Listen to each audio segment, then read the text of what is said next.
어느 날 어린 소년이 할아버지에게 이런 질문을 했어요. 할아버지, 진짜 잘 사는 게 뭐예요? 삶의 가치 어떻게 하면 높일 수 있을까요? 그러자 할아버지가 대답 대신에 작은 돌 하나를 손자에게 내어주면서 너 이 돌을 가지고 시장에 가서 팔아보렴. 사람들이 얼마냐고 묻거든 대답하지 말고 손가락 2개를 펴서 보여. 할아버지 알겠습니다 하고 이 손자는 그 돌멩이, 할아버지가 쥐어진 돌멩이를 쥐고 시장으로 달려갔어요. 그런데 어떤 아주머니가 오시더니 얘야 그거 뭐야? 팔 거야? 네. 얼마야? $2라고? 내가 살게. 우리 집 정원에 놓으면 잘 어울릴 것 같아. 이 소녀는 깜짝 놀랐어요. 한 번도 물건을 팔아본 적 없는데 그 돌멩이를 $2에 사겠다는 거예요. 막 뛰어와가지고 할아버지 글쎄 어떤 아주머니가요 이 돌을 사겠대요. 그것도 돈을 $2나 내고요. 그러자 이번에는 할아버지가 이렇게 말씀하셨어요. 얘야 이번에는 박물관으로 가보렴. 그리고 거기에서 이 돌을 사겠다는 사람이 있으면 또 아무 말도 하지 말고 손가락 2개를 펴보여.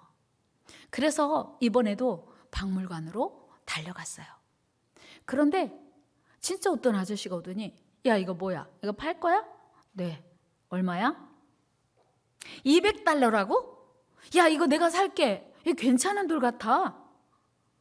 이 소녀는 진짜 가슴이 두근거리고 깜짝 놀라가지고 할아버지한테 달려서 할아버지 이 돌을요 $200 내고 산다는 아저씨가 있었어요. 신기하죠?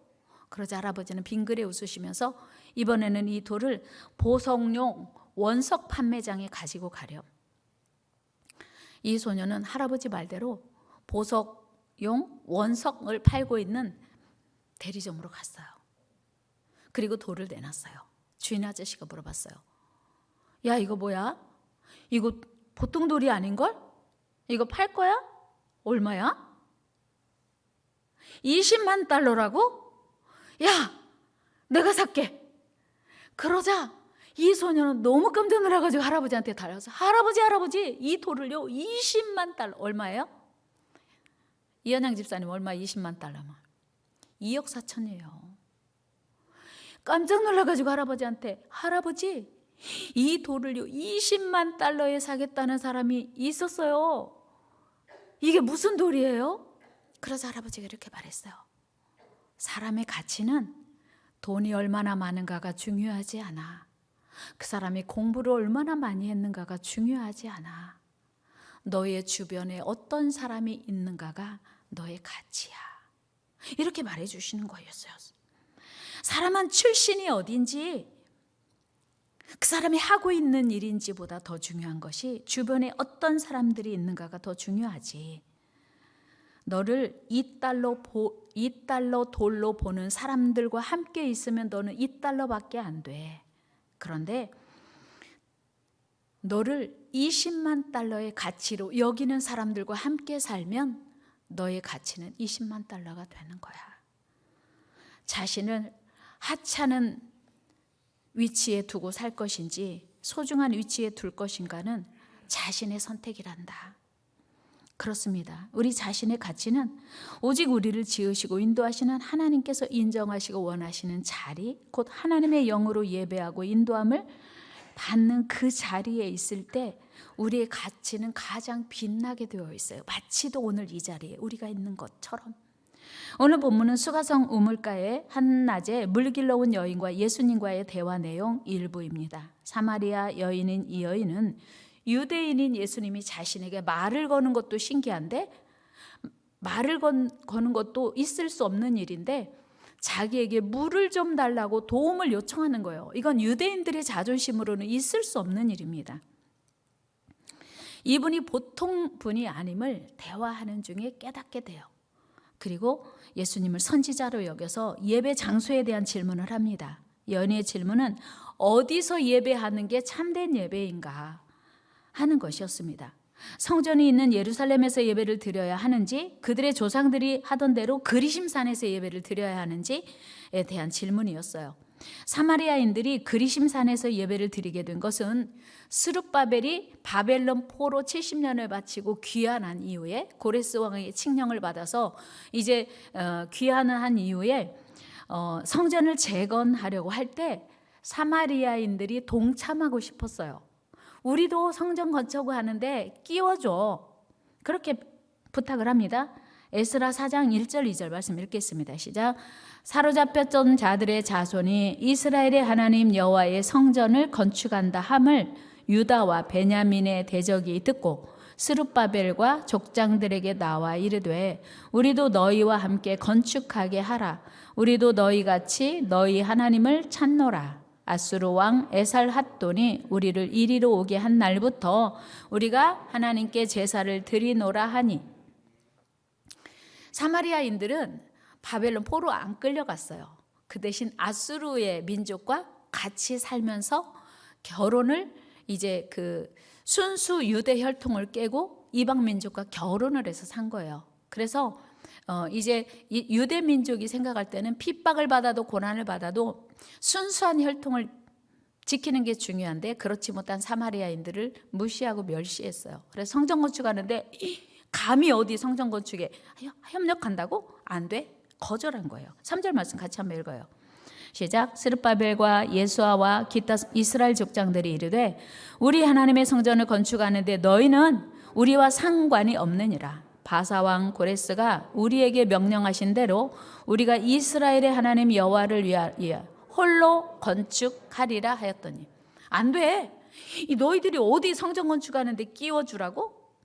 우리끼리 할 거야. 우리가 할 거야. 너희는 안 끼워줘. 그러니까 이 사마리아 사람들이 상처를 받은 거예요. 그래서 유대인들과 갈등이 있으면서 이제 축복의 산으로 여겨지는 그리심산에 따로 성전을 건축을 했습니다. 그래서 약 200여 년간 예루살렘 성전과 그리심산 성전에서 각각 예배했습니다. 그러다가 BC 135년에 그리심산 성전이 파괴되면서 사마리아인들은 더 이상 거기서 이제 그 성전을 볼 수 없었지만 그리심산의 축복을 기대하면서 그곳에서 여전히 기도처로 이제 예배를 드리고 있었던 겁니다. 이에 사마리아 여인은 하나님께 나아가려면 어디서 예배를 드려야 진정한 예배인지를 물은 거예요. 그런데 우리 예수님은 하나님이 받으시는 예배는 예루살렘에서 드리는 예배냐 그리심산에서 드리는 예배냐가 아니라 장소의 문제가 아니라고 말씀하세요. 오늘 요한복음 4장 21절 말씀, 예수께서 이르시되 여자여 내 말을 믿으라. 이 산에서도 말고 예루살렘에서도 말고 너희가 아버지께 예배할 때가 이르리라. 그러니까 산에서 예배하냐 예루살렘에서 예배하냐가 중요하지 않다고 하는 거예요. 여러분, 우리 코로나 팬데믹으로 인해서 온라인 예배 드리시는 분도 많이 계시고, 또 우리도 뭐 전체적으로 교회에서 예배 드릴 수 없을 때가 한 두어 주 있었는데, 중요한 건 어디서 예배 드리냐가 중요하기도 하지만 그렇게 중요하지 않다고 하는 것을 오늘 예수님 말씀하고 있는 거예요. 오직 장소의 문제가 아니고, 예배는 장소의 문제가 아니고 우리의 전 인격으로, 우리의 전 삶으로 드리는가 그렇지 않은가가 중요하다고 하는 거예요. 그러니까 예수 그리스도를 통해서만 생명을 얻고 구원을 얻게 됨을 알고 예수 그리스도께 예배하고 예수 그리스도로 예배해야 된다고 하는 거예요. 오늘 22절 말씀 같이 읽어요. 시작. 너희는 알지 못하는 것을 예배하고 우리는 아는 것을 예배하노니 이는 구원이 유대인에게서 남이라. 이 구원이 유대인에게서 난다고 하는 것은 예수님을 가리키는 거거든요. 그리고 이어서 우리 예수님은 아버지께 참으로 예배하는 자들은 영과 진리로 예배할 때가 원하니 곧 잇따라 아버지께서는 이렇게 자기에게 영과 진리로 예배하는 자를 찾으신다고 말씀하셨어요. 23절도 말씀 읽어요. 시작. 아버지께 참되게 예배하는 자들은 영과 진리로 예배할 때가 오나니 곧 이때라. 아버지께서는 자기에게 이렇게 예배하는 자들을 찾으시느니라. 아멘. 아버지께서 이렇게 참되게 예배하는 자를 찾으신대요. 그렇습니다. 그런데 중요한 건 하나님은 사람이 아니시기 때문에 이렇게 이 자리에 나와서 앉아 있다고 해서 다 받으시는 게 아니라는 거예요. 그 예배를. 하나님은 영이시기 때문에 예배하는 자가 영과 진리로 예배해야 하나님이 받으신다고 하는 거예요. 영과 진리로 예배한다는 게 뭐예요? 당연히 우상에게 제사하는 형식, 모양, 제물 이런 것만 중요한 게 아니고 보이는 형식보다 더 중요한 게 우리의 중심으로 드리는 예배, 우리의 영으로 드리는 예배, 우리의 전인격으로 드리는 예배가 그렇게 중요하다고 하는 거예요. 여러분, 여기서 영이란 우리의 몸만이 아닌 영과 몸과 혼까지, 즉 우리의 전인격을 말하고요. 진리란 예수 그리스도를 의미합니다. 예수님은 요한복음에서 계속 태초에 천지를 창조하셨던 그 말씀이 예수님 본인이라고 말씀하시고, 예수님이 요한복음 14장 6절에서도 내가 곧 길이요 진리요 생명이니 나로 말미암지 않고는 아버지께로 올 자가 없다 했어요. 그러니까 예수님이 내가 진리야, 내가 길이야, 내가 생명이야, 이렇게 말씀을 하셨어요. 그러므로 영과 진리로 예배하는 하나님이 찾으시는 예배자가 되기 위해서는 온 마음으로 하나님을 사랑하는 거예요. 몸만 하나님을 사랑하는 게 아니라 온 마음으로, 온 인격으로. 예수님도 말씀하셨어요. 마태복음 22장에서 같이 읽어요. 시작. 예수께서 이르시되 네 마음을 다하고 목숨을 다하고 뜻을 다하여 주 너희 하나님을 사랑하라 하셨으니. 아멘. 그러니까 영과 진리로 예배한다고 하는 건 마음을 다하고 뜻을 다하고 우리의 전심으로 진심으로 하나님을 예배하고 사랑하는 거, 그게 참된 예배라고 하는 거예요. 그리고 이 자리에 나와서 드리는 이 시간의 예배, 정한 시간에 정한 장소에서 드리는 예배도 예배지만 삶으로 드리는 예배. 그러니까 이 자리에 나와서 예배는 하고 나머지 삶이 엉망진창이면 그 사람은 참된 예배자가 아닌 겁니다. 하나님이 찾으시는 예배자는 삶으로 드리는 예배여야 하는 거예요. 그럼에도 불구하고 하나님이 찾으시는 예배자, 하나님께 집중해서 드리는 예배자가 되지 못하는 이유가 무엇일까요? 하나님이 찾으시는 예배자는 영과 진리로 드려야 하는데 그럼에도 불구하고 우리 삶에서 너무 하나님께 집중하지 못하는 이유가 뭐예요? 그것은 우리 안에 온갖 다른 것으로 가득 차 있기 때문이에요. 우리 마음에 세상 근심, 걱정, 우수사리가 가득 차 있기 때문이에요. 집사님, 가시나무 노래 알아요? 같이 해볼까요? 내 속엔 내가 너무도 많아 당신이 쉴 곳 없네. 이거는 사랑하는 사람이 내가 누군가를 집중해서 사랑해야 되는데 내 안에 너무 근심 걱정 우수사리가 많아서 당신이 들어올 곳 없다는 얘기이기도 하지만 하나님께서 이걸 찬양으로 부를 수 있어요. 내 속엔 내가 너무도 많아 당신이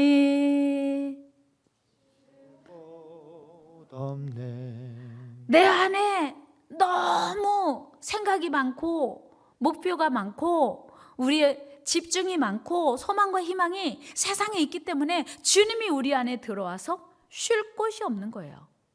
왜 우리가 하나님께 영과 진리로 예배할 수 없습니까?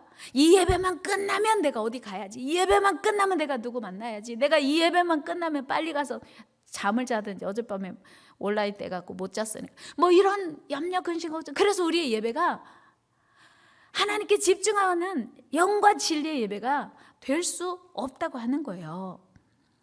내 속엔 헛된 바램들이 너무 많아서 당신이 편할 곳 없고 내가 어쩔 수 없는 어둠들이 당신의 쉴 자리를 뺏고 내가 이길 수 없는 슬픔, 고통, 그래서 내 안에 무성한 가시나무가 그렇게 많이 있다고 하는 거예요. 우리 마음을 너무나 잘 표현해 주는 노래입니다. 그렇습니다. 예수 그리스도의 은혜로 죄사함 받은 우리에게는 오직 예수님으로 충만하고 예수님만 사랑해야 돼요. 전심으로 전인격으로. 그런데 우리 마음속에는 너무나 많은 다른 것들이, 주님이 원하시지 않는 것들이 너무나 많이 있다고 하는 거예요. 그러므로 이제 우리는 오직 하나님의 은혜를 더욱 사모하고 하나님의 영으로 충만하고 하나님을 사랑하되 온 마음으로 전인격으로 사랑해야 돼요. 다 같이 새해에는 하나님을 전심으로 사랑합시다. 새해는 하나님만 예배합시다. 하나님도 사랑하고 세상도 사랑하고 세상 즐거움을 사랑하는 게 아니고 술도 먹고 밥도 먹고 말씀도 먹는 게 아니고 하나님만 사랑하는 걸 그렇게 하나님 원하시는 거예요. 이 은혜가 있기를 축복합니다.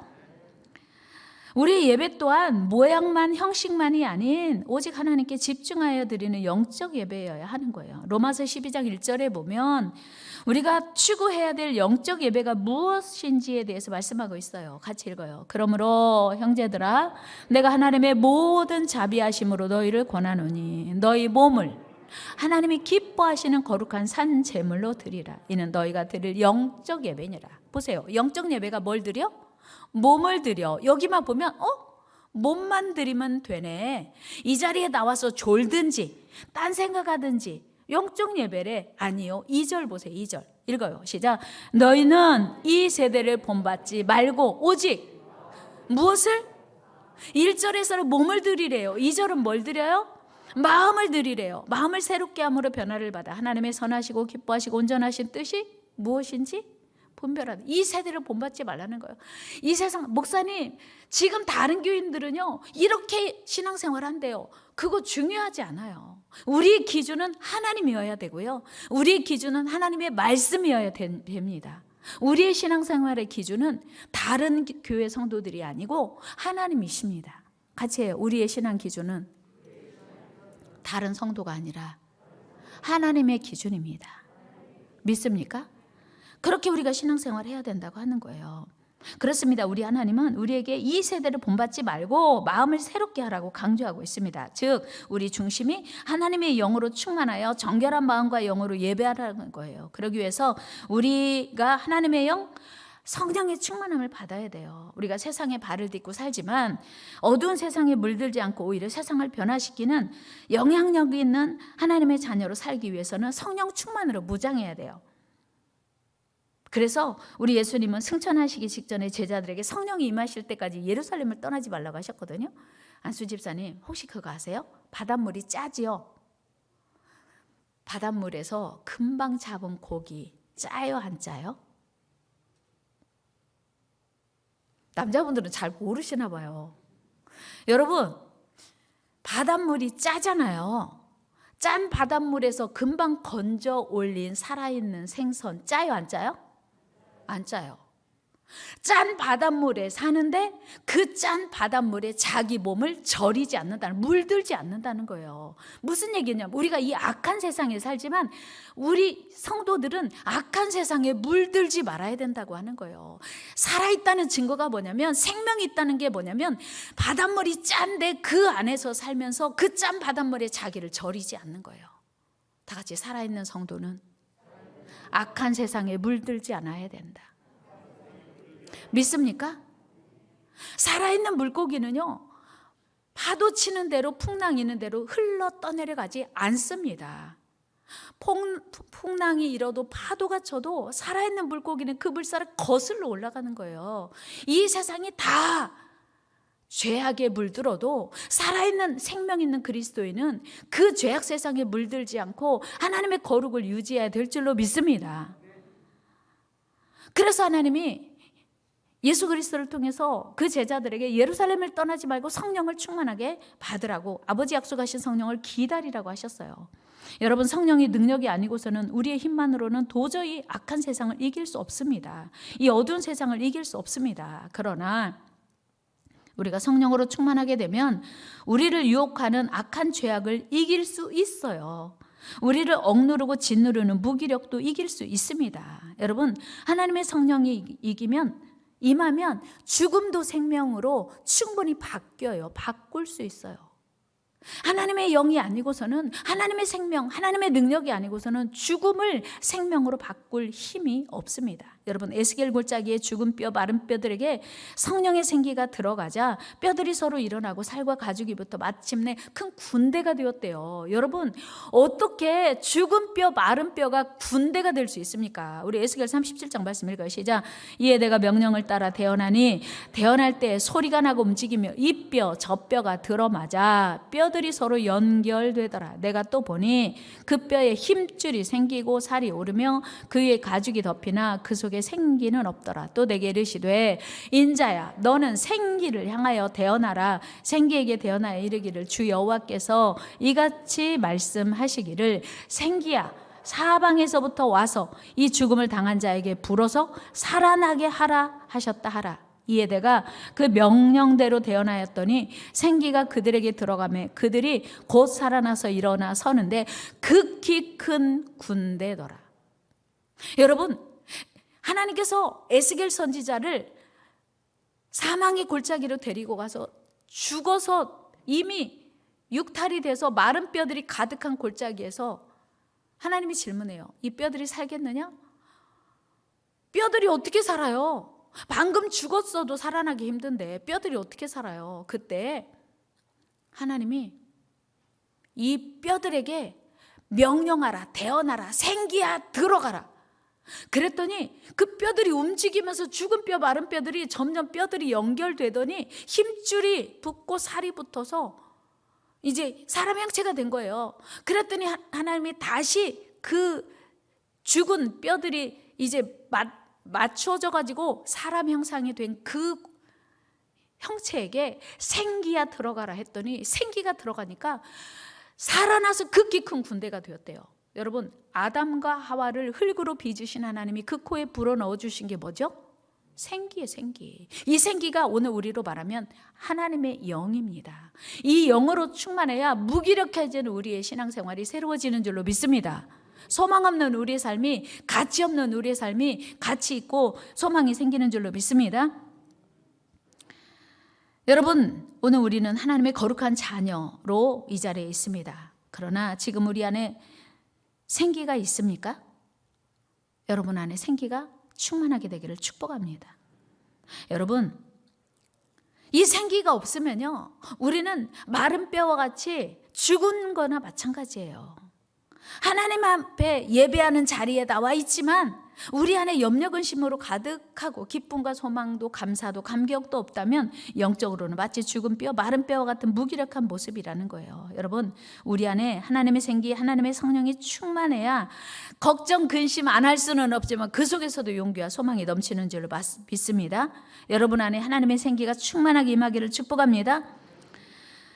여러분, 우리가 살고 있는 이 세상은요, 우리를 속여요. 우리를 공격해요. 코로나가 우리를 지금 공격하고 있어요. 예수 믿는 사람이요, 신앙생활을 무기력하게 만들고 위축되게 만듭니다. 하나님께 예배드리는 이 귀한 행위마저 갈등하게 만들어요. 고민하게 만들어요. 교회 가야 돼? 말아야 돼? 사실은요, 꼭 교회에서만 예배 드리는 게 예배가 아니라고 예수님 오늘 말씀하셨어요. 그러나 여러분, 집에서 예배를 드리면 전인격으로 드리면 당연히 괜찮습니다. 그러나 집에서 예배 드리다가 저 나오면 받아요, 안 받아요? 화장실 가고 싶으면 가요, 안 가요? 예배 자세가 달라지는 거예요. 그래서 우리는 구별된 장소에서 구별된 시간에 하나님과의 예배를 드리기를 힘쓰는 거예요.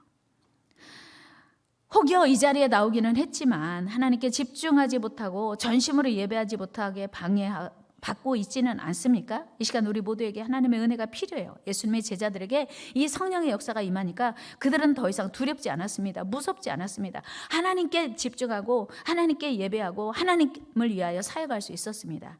2022년을 시작하는 우리에게 이 은혜가 필요합니다. 우리는 다시 영과 진리로 무장해야 돼요.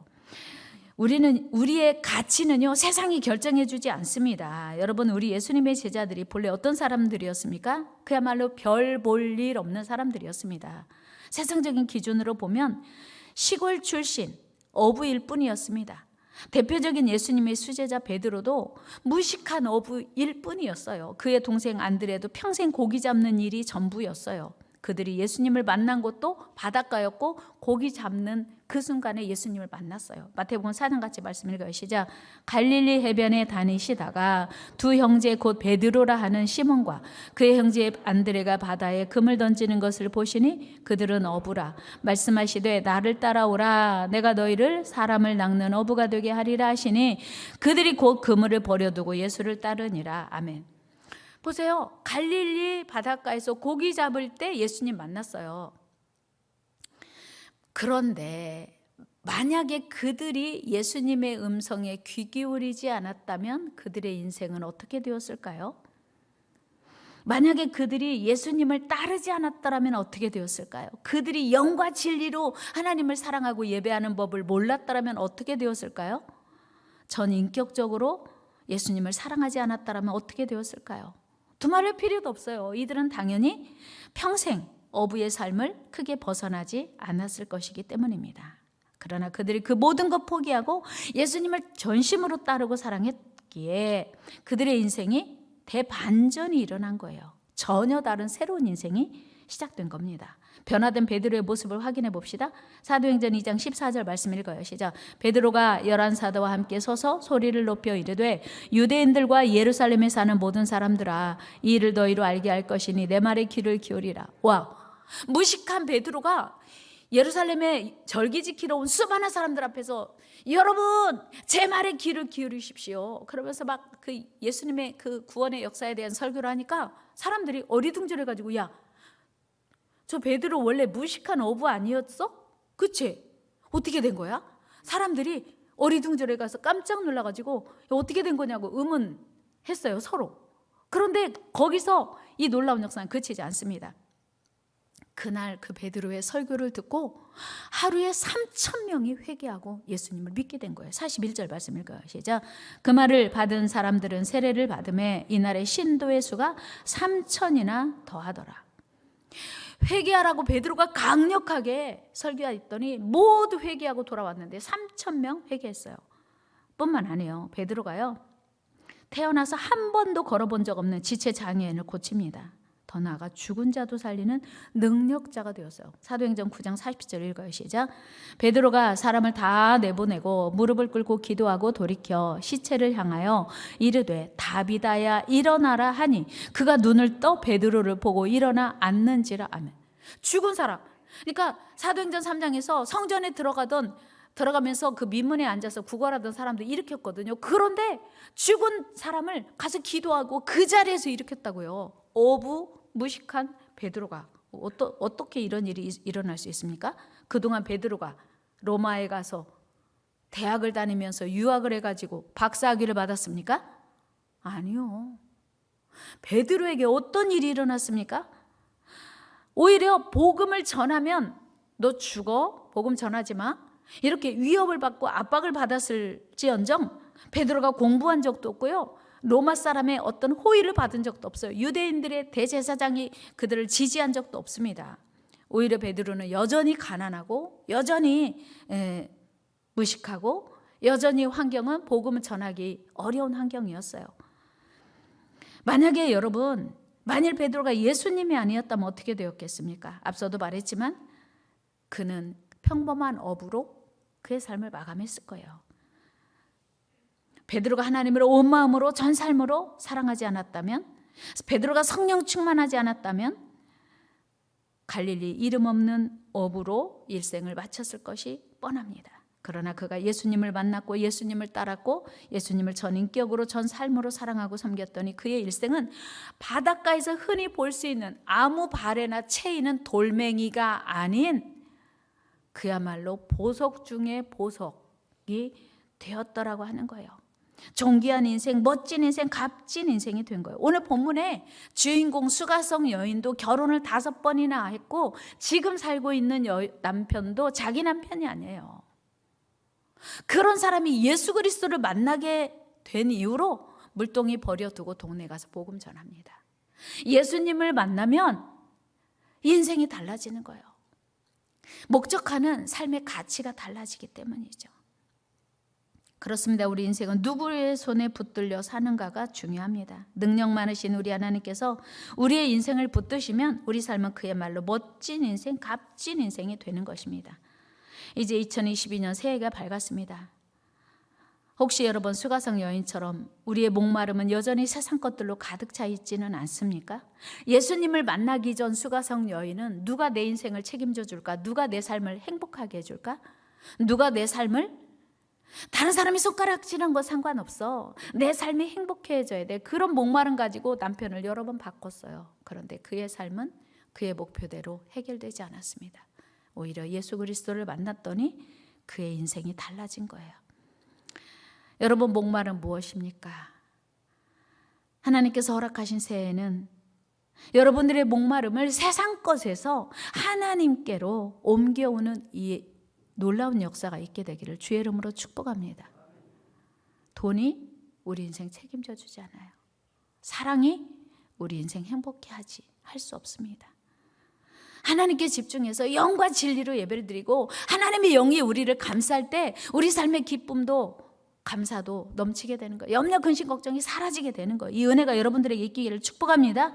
한 번 예배를 드려도 형식이 아닌 우상에게 제사 드리는 돼지 머리가 중요하고 제물이 중요한가 아니고 온 마음과 정성을 다해 전인격을 다해 신령과 진정으로 예배를 드리는 그 예배를 통해서 우리 삶이 달라지는 거예요. 그러기 위해서 우리는 성령의 충만함을 사모해야 합니다. 우리 하나님은 우리를 하나님을 찬양하고 높이는 예배자로 세워주셨기 때문이에요. 예배하는 이 시간 그렇게 소중한 이유입니다. 예배의 주인이 하나님이시기 때문이요. 예배를 원하시는 분이 하나님이시기 때문입니다. 2022년 우리 모두 영과 진리로 예배하는 복된 예배자 되기를 축복합니다. 성령 충만하여 하나님이 찾으시는 그 예배자 되기를 주의 이름으로 축복합니다. 예배 성공자가 됩시다. 예배 승리자가 됩시다. 어떤 일이 있어도 예배 양보하지 맙시다. 어떤 일이 있어도 예배 포기하지 맙시다. 우리 같이 해요. 예배를 포기하지 맙시다. 예배를 양보하지 맙시다. 예배를 뺏기지 맙시다. 영과 진리로 예배하는 것이 우리 삶의 이유예요. 하나님이 2021년 생명 주신 이유예요. 오늘도 호흡하게 하신 이유예요. 영과 진리로 예배하는 것이 우리 삶의 이유입니다. 같이 영과 진리로 예배하는 것이 우리 삶의 이유입니다. 돈 많이 버는 게 목표가 아니고 성공하는 게 우리 삶의 이유 아니고 영과 진리로 예배하는 것이 우리 삶의 이유예요. 그렇게 예배 승리자가 되기를 축복합니다. 하나님 감사합니다. 2022년 새해를 살게 허락하셔서 감사합니다. 코로나로 인해서 수십만 명이 이 세상을 떠났지만 하나님의 부르심을 받았지만 여전히 우리에게 생명 주셔서 감사합니다. 영과 진리로 예배하는 예배자 되게 하시고 하나님이 찾으시는 예배자 되게 하여 주옵소서. 하나님은 아직도 수가성 여인처럼 우리의 갈망이, 우리의 갈증이, 우리의 목마름이 세상에 있지 않게 하시고 쾌락에, 사랑에, 돈에 있지 않게 하시고 하나님의 은혜에 있게 하여 주옵소서. 존귀하신 예수님의 이름으로 기도드리옵나이다. 아멘. 우리 같이 나는 예배자입니다 찬양하면서 준비하신 예물 하나님께 올려드리겠습니다.